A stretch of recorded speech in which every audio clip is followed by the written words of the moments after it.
একটা বাস্তব কথা কি জানেন, পাখি বেশি দায়িত্ব পালন করা মানুষগুলোই ধৈর্য ধরুন, সৃষ্টিকর্তা জীবনে এতটা ক্লান্ত হয়ে গেছি যে আসলে সমস্যা আমার, মানুষের জীবনে যদি কষ্ট না থাকতো, কপালে যদি সুখ লেখা না থাকে,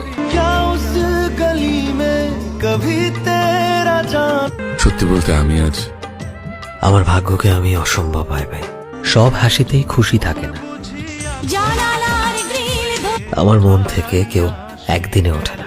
জীবন খুব ছোট, তাই মৃত্যুর জন্য যে শোক, পৃথিবীতে জন্মানোর সময় মানুষ দুঃখকে খেয়াল করে দেখবেন। মন ভালো নেই আজ বহুদিন ধরে। ধৈর্য ধরুন, সৃষ্টিকর্তা যখন ধৈর্য ধরুন, সৃষ্টিকর্তা মন ভালো নেই আজ বহুদিন ধরে। খেয়াল করে দেখবেন, অনেক কথা বলা মানুষটা যদি হঠাৎ জীবনের একটা সময় এসে আপনি বুঝবেন